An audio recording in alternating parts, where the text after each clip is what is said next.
Attorney general তার বক্তব্যে বলেছে যে বাহিনীগুলো প্রচন্ড টর্চার করে এই বন্দীদেরকে নিয়ে গিয়ে ম্যাজিস্ট্রেটের কাছে জোর করে জবানবন্দি আদায় করেছে।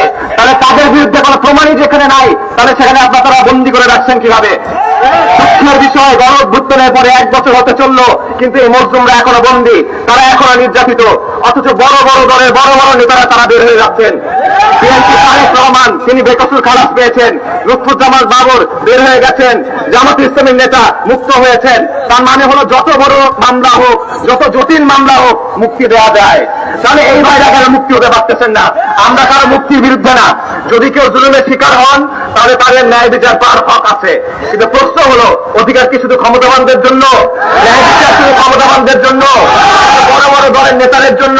যারা দুর্বল তাদের জন্য না? খারাপিদের জন্য না? সাইমনদের জন্য না? ওলামায়ে কেরামদের জন্য না? মজলুম ইসলামপন্থীদের জন্য না?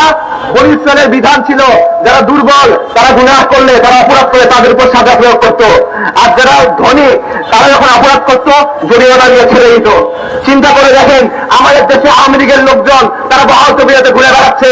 আব্দুল হামিদ খান প্রোটোকল নিয়ে দেশ থেকে বের হয়ে গেল, তারেক সিদ্দিকে বের হয়ে গেল, ওবায়দুল কাদের বের হয়ে গেল, আরাফাত বের হয়ে গেল, তাদের লোকজন দেশে এখনো ঘুরে বেড়ায়, অথচ এই মুসলিম বন্দীরা এখনো ঢুকে ঢুকে মরছে। এটা কি ধরনের বিচার?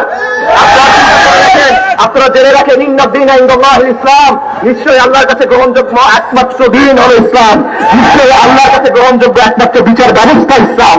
আর এই বিচার ব্যবস্থা অনুযায়ী সারাদি সাইমনরা নির্দোষ, এই বিচার ব্যবস্থা অনুযায়ী মজলুম ওলামায়ে কেরাম নির্দোষ, এই বিচার ব্যবস্থা অনুযায়ী তরুণ ইসলামপন্থীরা নির্দোষ। কিন্তু শুধু ইসলামী ব্যবস্থা না, প্রচলিত ব্যবস্থা অনুযায়ী তারা নির্দোষ প্রমাণিত হবে। প্রচলিত ব্যবস্থা অনুযায়ী তাদেরকে দোষী সাব্যস্ত করা যাবে না। আমরা এই রাষ্ট্র ব্যবস্থার কাছে কোনো প্রার্থনা নিয়ে আসি নাই, তাদের কাছে কোনো ভিক্ষা নিয়ে আসি নাই। আমরা বলতেছি, তোমাদের যে নিয়ম, তোমাদের যে বিধান, তোমাদের যে সিস্টেম যেটা তোমরা বানাইছো, এটার নীতি তোমরা মানো, এটার প্রতি তোমরা সৎ হও।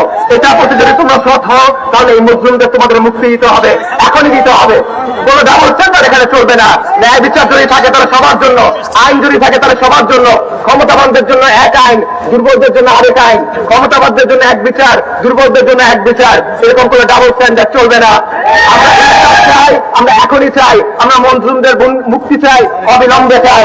শফিউর রহমান ফারাদিকে মুক্তি দিতে হবে, মোজাম্মেল হোসেন সাইমনকে মুক্তি দিতে হবে, মজলুম ওলামায়ে কেরামকে মুক্তি দিতে হবে, তরুণ ইসলামপন্থীদের মুক্তি দিতে হবে।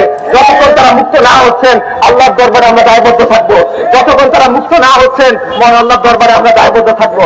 তাই জালিমের বিরুদ্ধে, জুলুমের বিরুদ্ধে মুসলিমের এই পক্ষ আমরা কখনোই ছাড়তে পারবো না। আলহামদুলিল্লাহ রাব্বিল আলামিন। আসসালামু আলাইকুম ওয়া রাহমাতুল্লাহ।